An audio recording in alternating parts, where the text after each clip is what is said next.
The mountain road was a slick ribbon of impending doom, pummeled by a torrential storm that tore at the very fabric of the night. Ilara, mid-30s, her slender frame coiled with tension as she gripped the wheel of her luxury SUV, had driven into this maelstrom, fleeing not just the city lights, but the gnawing emptiness of a life she herself had hollowed out. Her designer jeans and cream cashmere sweater, once symbols of effortless sophistication, felt flimsy against the roaring winds and relentless rain. Then, the sickening screech of tires, the horrifying lurch as metal twisted against unforgiving rock. A blackout, then agonizing pain. Ilara stirred amidst the wreckage, her left arm pinned, her leg a screaming agony. Rain poured through the broken windshield, the bitter cold seeping into her bones. Her shattered phone mocked her futile attempts at contact, its dead screen mirroring her dawning despair. She was trapped, injured, utterly alone in a deep, unforgiving ravine. Her cries for help were swallowed by the storm, lost to the indifferent vastness of the mountain. A ghost of memory flickered, this very road, months ago, as she'd driven away without a backward glance, leaving behind a confused, heartbroken golden retriever mix, his amber eyes wide with betrayal. She had offered cold, dismissive words, words that now echoed like a curse. Max, the abandoned dog, lay huddled under a gnarled pine tree further up the slope, his once thick golden fur now thin, matted with mud and burrs, a small tear near his floppy ear a testament to his harsh, solitary existence. He was a creature of instinct now, surviving. A faint sound, a human cry distorted by the wind and rain, pierced his weary routine. He lifted his head, ears perked, a flicker of curiosity, quickly dismissed. But the sound came again, stronger, laden with desperation. Max reacted, a low growl rumbling in his chest. The scent of fear was potent, but mingled with it, a ghost of familiarity. He stood, his lean body pulled by an invisible tether, the memory of her laughter, of playful puppyhood, twisting his gut. He took a tentative step down the treacherous slope, each movement a battle between past hurt and a deeper, buried loyalty. Closer, the distinct sound of Ilara's whimpering, her scent, faded but unmistakable, slammed into him. His body tensed, a complex maelstrom of fear, recognition, and a fierce, primal bond.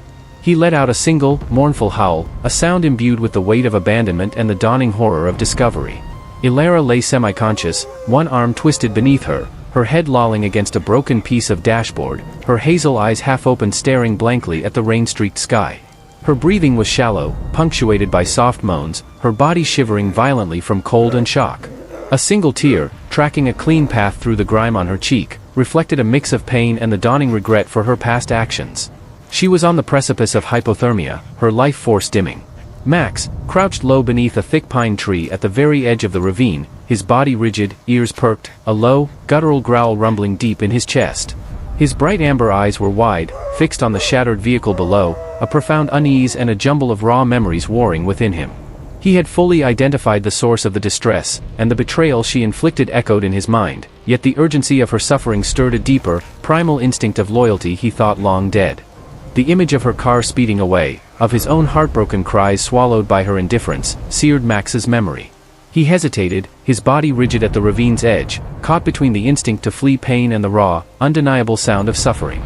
But then, Ilara whimpered again, a sound so weak it barely registered above the storm's roar, yet it tore through Max's carefully constructed walls. It was the present agony that called to him, overriding the past hurt. With a low, choked whine, he took a tentative step from under the thick pine, beginning his descent into the hostile chasm. The slope was treacherous, made worse by the driving rain and slick mud. Max slipped, regaining his footing with a desperate scramble, his muddy paws digging into the loose earth. The mountain itself seemed to conspire against him, an active antagonist in his grim odyssey. He encountered a sheer rock face, too steep to navigate directly, and whined in frustration, his breath coming in ragged gasps. He found a narrow, circuitous path, covered in dense, thorny bushes, pushing through them despite his matted fur snagging and leaving small tufts of golden hair clinging to the branches. His faded blue canvas collar, with its worn brass tag, caught on a jagged edge, tugging painfully, but he tore it free, his amber eyes burning with grim resolve.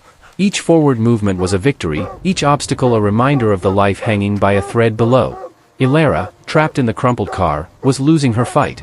Her shivers were violent, her lips blue, her body slipping into the abyss of hypothermia. She was losing hope, a profound sense of isolation enveloping her, punctuated by faint, half-formed apologies for Max, for a loyalty so easily discarded. Max, now closer, saw the crumpled car more clearly.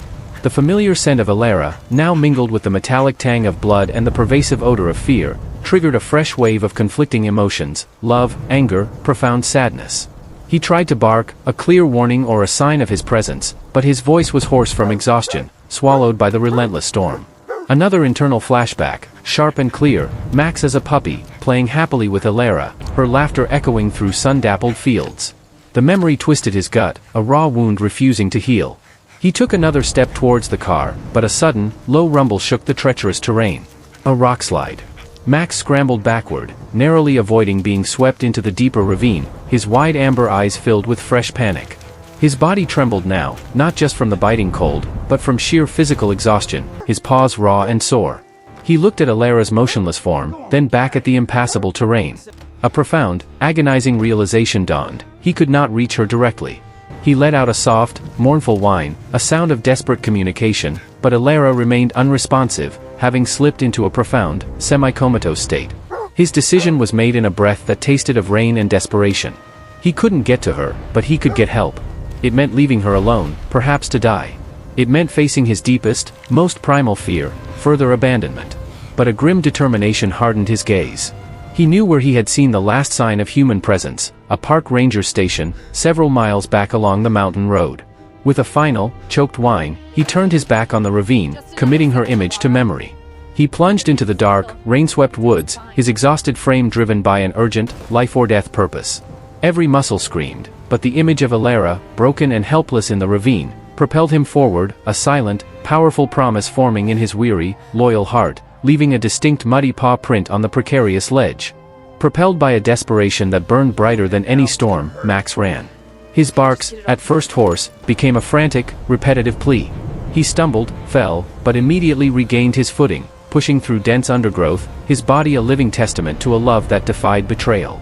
Hours blurred into a grueling eternity of rain and effort until, through the driving gloom, a faint light flickered in the distance: the park ranger's station. Max arrived, a muddy, exhausted silhouette, barking furiously, scratching frantically at the wooden door. Inside, Ranger Miller, mid-50s, his weathered face softened by sleep, was startled awake. Miller, initially wary of the wild, bedraggled dog, tried to shoo Max away. But Max refused, barking more insistently, his amber eyes locking onto Miller's. With a sudden, decisive tug on the ranger's pant leg, he pulled Miller towards the door, his desperation palpable. A flicker of understanding crossed Miller's face. He saw the urgency, the caked mud, the fierce determination in the dog's gaze. Grabbing his heavy-duty flashlight and walkie-talkie, he followed Max out into the raging storm, the dog continuously looking back, ensuring the ranger was still following. They reached the ravine's edge, Max's body trembling but his resolve unwavering. Miller shone his powerful beam down, illuminating the crumpled car, then Elara's nearly lifeless form.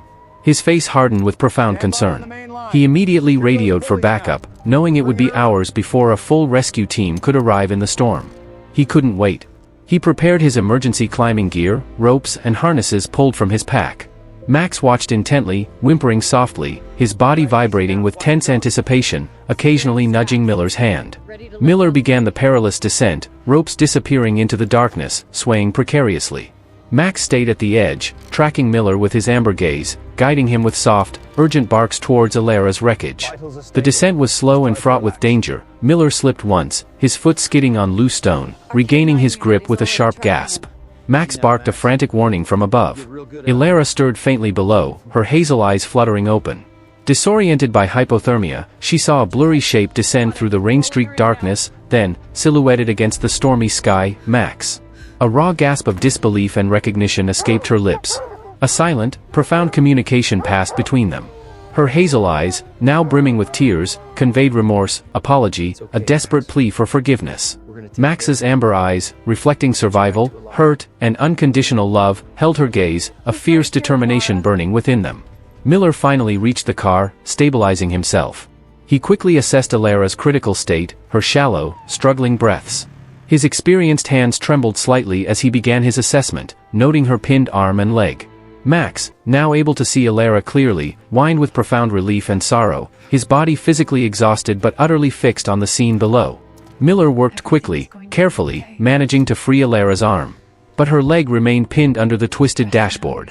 He knew he needed to move it, a dangerous maneuver that could destabilize the car further down the treacherous ravine.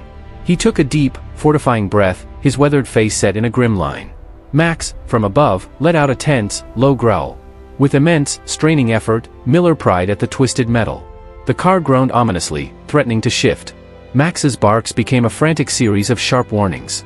Elara cried out in raw pain as her leg was finally freed. Miller quickly, expertly splinted it, working against the relentless rain and dwindling time. He began to secure Elara to a makeshift stretcher, preparing for the arduous ascent. Her body was rigid with cold and shock, but her hazel eyes remained fixed on Max. A small, near-miraculous shift of a rock gave Miller a more secure foothold. He lifted the stretcher, the sheer physical exertion evident in his strained face. Max whined encouragingly from above, his amber gaze burning with renewed hope. Slowly, painstakingly, Miller pulled Elara out of the wreckage, inch by agonizing inch. As her head cleared the immediate edge of the crumpled car, Max let out a joyous bark, then pushed his muddy head against her outstretched, trembling hand, a final, triumphant affirmation of their unbreakable bond. Elara, secured on the makeshift stretcher, shivering violently but no longer trapped, her hazel eyes wide with a mixture of pain, profound exhaustion, and dawning comprehension. Her gaze was locked onto Max, who stood protectively beside the stretcher, his head held high, his amber eyes reflecting a profound triumph and a deep, unconditional love. Her hand, weak but steady, reached out to gently touch his matted fur, a silent, powerful bond re-established, tears finally streaming down her grime-streaked face. Max stood with an air of immense relief and quiet dignity beside the stretcher. His fur was matted with mud and rain, his body weary, trembling from exertion, but his posture was alert and resolute. His eyes were fixed on Elara, a soft, almost imperceptible wag of his tail conveying the depth of his forgiveness and unwavering presence. He was panting softly, his mission, for now, complete, but his loyalty remained fierce, a muddy paw print now evident on Elara's jeans as he leaned in. Ranger Miller knelt beside the stretcher, his face etched with exhaustion but palpable relief. He gently placed a gloved hand on Max's head, acknowledging the silent hero of the rescue, his gaze sweeping over the treacherous ravine one last time as he checked Elara's vitals before the long, slow ascent out of the immediate danger zone.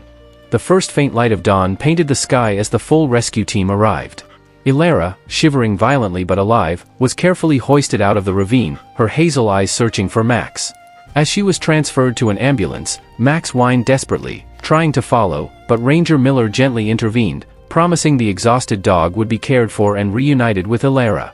At the hospital, Elara was rushed into emergency surgery. Max, a protective sentinel in a bewildering, sterile world, waited patiently outside the emergency room doors, his amber gaze fixed. News of the miraculous mountain rescue and the heroic dog spread, making Max a local sensation, though his focus remained solely on Elara. Elara's initial recovery was excruciating, physically and emotionally. The weight of her past actions, particularly abandoning Max, pressed heavily upon her, a profound ache deeper than any physical pain. Her elegant wedding ring, a symbol of a hollow life, felt like a heavy burden. Then, the first reunion. Max was allowed into her hospital room, his tail giving a hesitant wag. Elara, still weak, her arm bandaged, extended a trembling hand. Max approached, gently licking her fingers, a silent, profound gesture of forgiveness. He became a fixture in her recovery room, his comforting presence and unwavering amber eyes a constant source of motivation. He spurred her physical therapy, a silent motivator in her arduous healing. Elara began to confide in Max, whispering tearful apologies for her past loneliness and self-absorption, realizing, perhaps for the first time, the true meaning of unconditional love. Weeks passed. Elara's physical healing progressed, her strength slowly returning. More importantly, her internal transformation was evident. Her hazel eyes, once hard and guarded, now held a newfound tenderness, reflecting a profound shift in her character. With resolute hands, she signed legal papers, filing for divorce, consciously choosing to leave her unfulfilling old life behind. She sold the symbols of her former world, including the expensive car that had nearly ended her.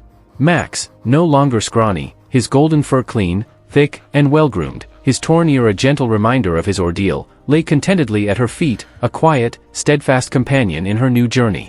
Elara found a small, cozy cabin nestled deep amongst towering trees, a stark contrast to her previous lavish lifestyle, but one that filled her with an unburdened peace. Max explored their new home, playful and happy, his trust in Elara fully restored. They shared quiet moments, a visible, tangible connection flowing between them. Elara started volunteering at an animal shelter, using her own harrowing experience to advocate for abandoned animals, her compassion now boundless. A year later, Elara walked with a confident, graceful stride through a sun-dappled forest path, her movements no longer hesitant, her small faded scar a faint memory. Max trotted contentedly beside her, occasionally nudging her hand with his nose, a picture of serene contentment and an unbreakable bond.